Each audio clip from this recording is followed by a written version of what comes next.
வணக்கம் நண்பா. எப்படி இருக்கிறீங்க எல்லாரும்? ஸோ இதுதான் நம்மளுடைய 2வது வீடியோ. ஸோ இந்த வீடியோவில் வர ஒவ்வொரு ஸ்டோரியும் உங்களுக்கு பிடிக்கும்னு நான் நினைக்கிறேன். டைம் பார்த்தீங்கன்னா இப்போ 1 மணி.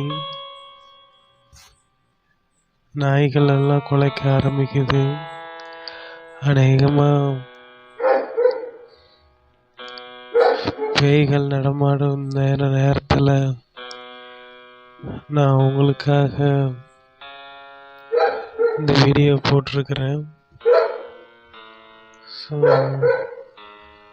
மறந்துடாம நம்ம சேனல் பிடிச்சிருந்தா லைக் பண்ணுங்க, கமெண்ட் பண்ணுங்க, சப்ஸ்கிரைப் பண்ணுங்க.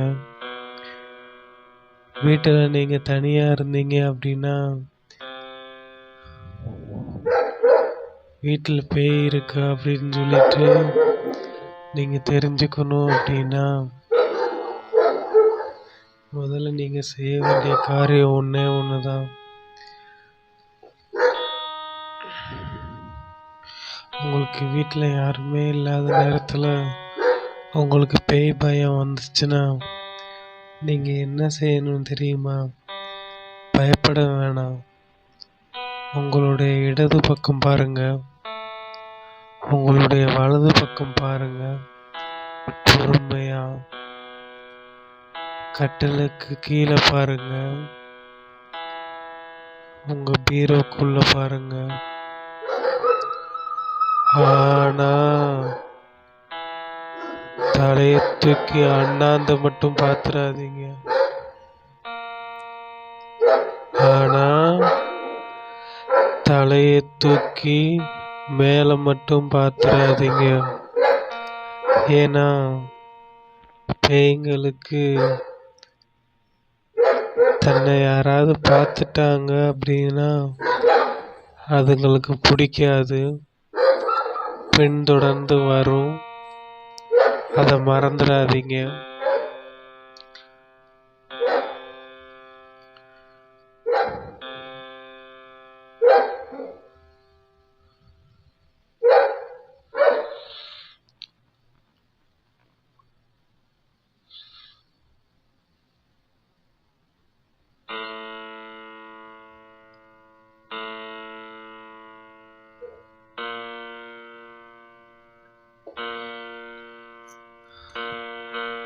ஒரு நாள் நான் என்னுடைய பையனை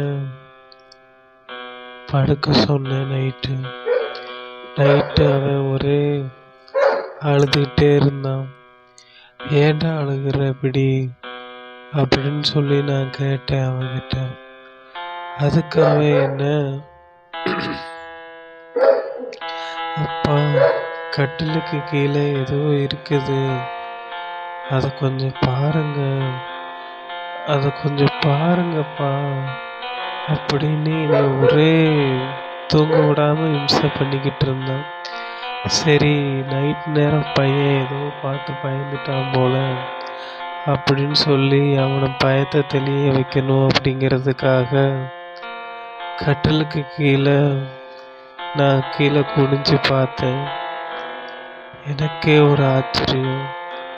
கட்டிலுக்கு கீழே மூளையில் யாரோ ஒருத்தர் உட்கார்ந்தபடி, காலை குறுக்கி உட்கார்ந்தபடி ஒரு உருவம் பார்த்தேன். நான் பார்த்துட்டு பையன் ஏற்கனவே பயந்துட்டு இருக்கிறான், அவன்கிட்ட சொல்ல வேணாம் அப்படின்னு சொல்லிட்டு, தம்பி கீழே நான் பார்த்துட்டேன்ப்பா, நீ அமைதியா படுத்து தூங்கு அப்படின்னு சொல்லிட்டு அவனை நான் படுக்க வச்சிட்டேன். எனக்கு ஒரு பக்கம் பயம் வேற. அந்த உருவமா இல்லை பிரம்மையா அப்படின்னு என்னால் பிரித்து பார்க்க முடியல.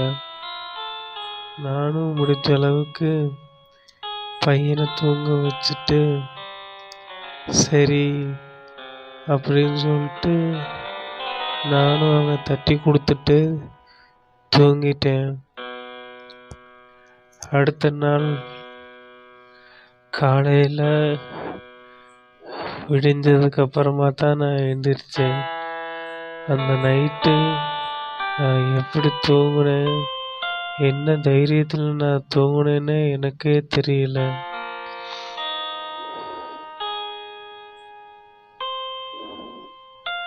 ஒரு நாள் அப்புறமா நைட்டு மறுபடியும் உறங்கிக் கொண்டிருக்கும்போது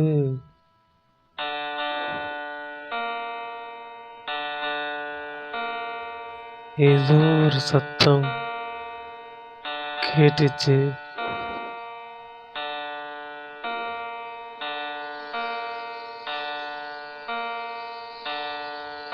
அந்த சத்தத்தை கேட்டு என்னுடைய பையன் நைட்டு 12 மணிக்கு ஒரு மாதிரி நடந்துக்கிட்டான். என்னாச்சு இவனுக்கு அப்படின்னு சொல்லிட்டு நான் அரை தூக்கத்தில் எழுந்திரிச்சு நான் பார்த்ததுக்கு அப்பா அம்மா என்னை கூப்பிட்ட மாதிரியே இருந்துச்சு, அதான் நான் வந்தேன் அப்படின்ட்டு அந்த பையன் என்கிட்ட சொன்னான்.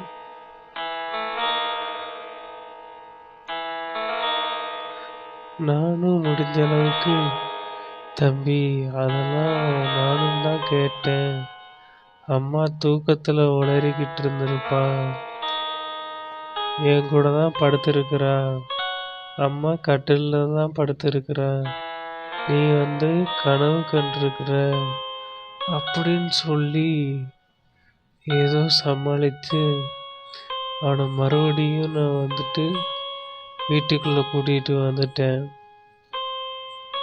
நீங்களும் தனியாக எங்கேயாவது பசங்களை விட்டுட்டு போகிறீங்க, இல்லைன்னா நல்லா அசந்து தூங்குறீங்க அப்படின்னா டோர் எல்லாத்தையும் லாக் பண்ணிட்டு, ஜன்னல் எல்லாத்தையும் லாக் பண்ணிட்டு, உங்களுடைய பசங்க ரூம் தனியாக இருந்தால் அதையும் ஒரு டைம் நல்லா செக் பண்ணிக்கோங்க. எந்தவித கூர்மையான ஆயுதங்களும் அவங்க ரூமில் இருக்காத மாதிரி பார்த்துக்கோங்க.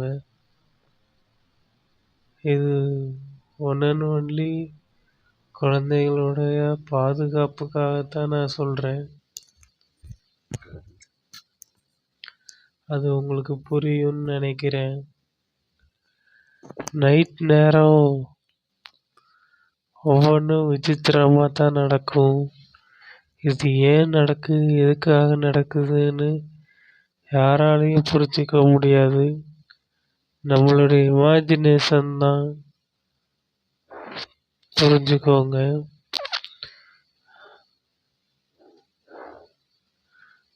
அதுக்கப்புறம் பையனை மறுபடியும் உறங்க வச்சுட்டு நல்லபடியாக அவனை நான் தூங்க வச்சுட்டேன்.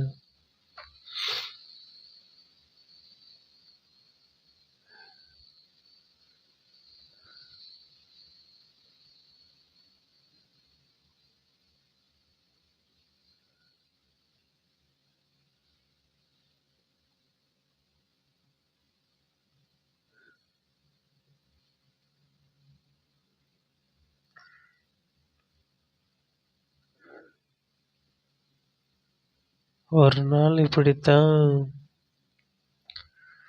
நைட்டு சரியான கும்மு இருட்டு, அமாவாசை அன்னைக்கு.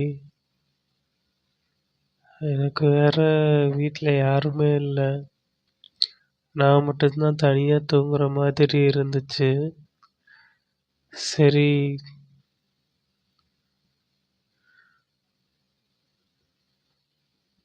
என்ன பண்ணலாம் அப்படின்னு சொல்லிட்டு நானும் முடிஞ்ச அளவுக்கு ட்ரை பண்ணி பார்த்தேன்.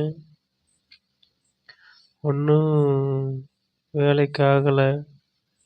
தனியா இருக்கிறோமே, யாராவது பேச்சு துணை கூப்பிடலாம் அப்படின்னு சொல்லிட்டு ஃப்ரெண்ட்ஸ் யாருமே வீட்டுக்கு வரல.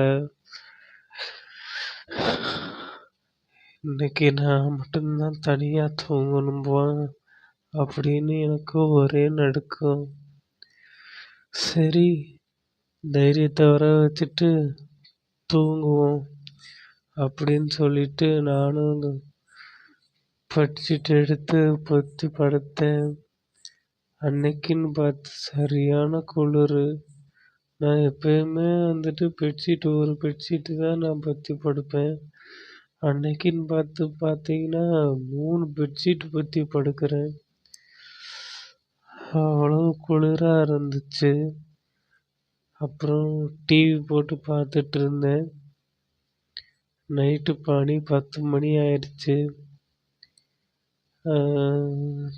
தனிமையாக இருக்கிறோமே, கொஞ்சம் நம்ம டிவி பார்த்தோம்னா கொஞ்சம் பயம் இல்லாமல் இருக்குமேன்னு சொல்லிட்டு டிவியை ஆன் பண்ணி போட்டால் சன் மியூசிக் வச்சு பார்த்துட்டு இருந்தேன். நல்லா சாங்ஸ்லாம் போட்டு கேட்டுட்டு இருந்தேன். அப்புறம் சரி வேறு பார்க்கலாம் சொல்லிட்டு வேறு சேனல் மாற்றுறேன். ஒவ்வொரு சேனல்லையும் ஒரு மாதிரி பேய் படம் மாதிரி ஏதோ போட்டுட்டு இருந்தாங்க. அதை பார்த்துட்டு கூட கொஞ்சம் வேற பேய் சம்மந்தமாக போடுறாங்களே அப்படின்னு சொல்லிட்டு அப்போல்லாம் இந்த ஜீ தமிழில் இந்த மர்மமான நிகழ்ச்சிகள் அந்த மாதிரிலாம் போடுவாங்க. அதெல்லாம் அந்த மியூசிக்கே கேட்டாலே நம்மளுக்கு அள்ளு விட்டுரும். அதை கேட்டுட்டு நைட்டு 10 மணிக்கு தனியாக ஒருத்தர் இருக்கிற வீட்டுக்குள்ளே அக்கம் பக்கத்தில் ஆட்கள் இருக்கிறாங்க. இருந்தாலும் நம்மளுக்கு தனியாக போகிறதுக்கு கொஞ்சம் இதாக இருக்குமா இல்லையா, பயமாக இருக்குமா இல்லையா. எப்படியோ அப்புறம் அன்னைக்கு ஒரு நாள் நைட்டு படுக்கலான்னு சொல்லிட்டு டிவி ஆஃப் பண்ணேன். டிவி ஆஃப் பண்ணால் ஒரு மயான அமைதி, ஃபுல் அமைதி, எந்த சத்தமுமே இல்லை. அப்படி ஒரு அமைதி. அப்படியே மேலையும் கீழையும் பார்த்துட்டே தான் இருந்தேன்.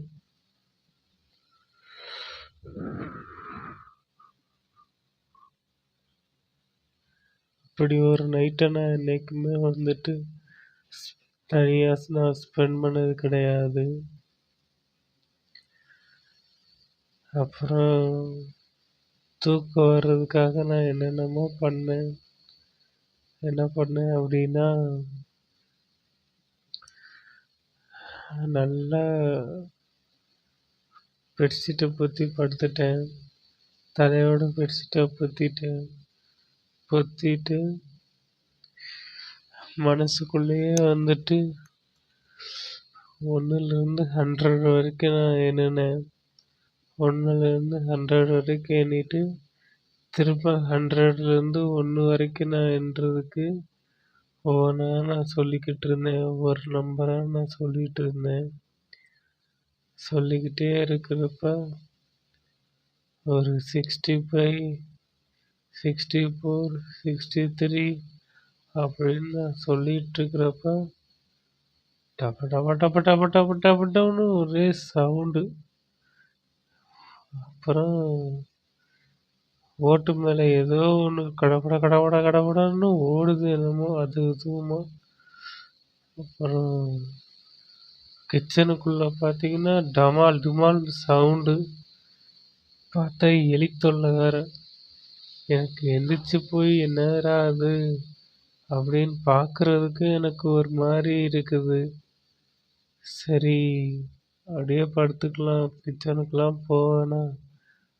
நீங்கள் நினச்சி பாருங்க, சப்போஸ் நான் இங்கே படுத்திருக்கிறேன், எவனோ ஒருத்தன் திருடன் வீட்டுக்குள்ளே காசு இருக்குதான்னு சொல்லிட்டு உன்னையா தூக்கி பார்த்துட்டு எல்லாத்தையும் கீழே தட்டி விட்டுக்கிட்டு இருந்தானா ஆச்சரியப்படுறதுக்கு இல்லை தானே. அப்போ நான் எந்த அளவுக்கு வந்துட்டு தனியாக வந்துட்டு இருக்கும்போது பயந்துட்டு இருந்திருப்பேன். ஸோ அந்த நிமிஷம் பார்த்தீங்க அப்படின்னா ஒரு பக்கம் பேய் தொல்லை, இன்னொரு பக்கம் ஏதோ ஒன்று இருக்குது போல அப்படின்னு சொல்லிட்டு இன்னொரு பக்கம் இன்னொரு தொல்லை, ரெண்டையும் போட்டுக்கிட்டு மனசை போட்டு குழப்பிக்கிட்டு அப்படியே போட்டு பின்னி பிணையுது மூளை. அதுக்கப்புறமா கண்ணை மூடி கொஞ்ச நேரம் தியானம் மாதிரி பண்ண ஆரம்பித்தேன். அதே மாதிரி மறுபடியும் நம்பர் சென்ன ஆரம்பித்ததும் கொஞ்சம் ரிலாக்ஸாக இருந்துச்சு. அப்படியே நான் தூங்கிட்டேன். தனியாக இருக்கிறீங்க அப்படின்னா என்றைக்குமே நீங்கள் பயந்துடாதீங்க. உங்களுக்கு துணை நீங்கள் கடவுள் தான். கடவுள் மேலே பாரத்தை போட்டு எல்லாத்தையும் நீங்கள் தைரியமாக பண்ணுங்க. கடவுள் உங்களுக்கு துணையாக இருப்பார்.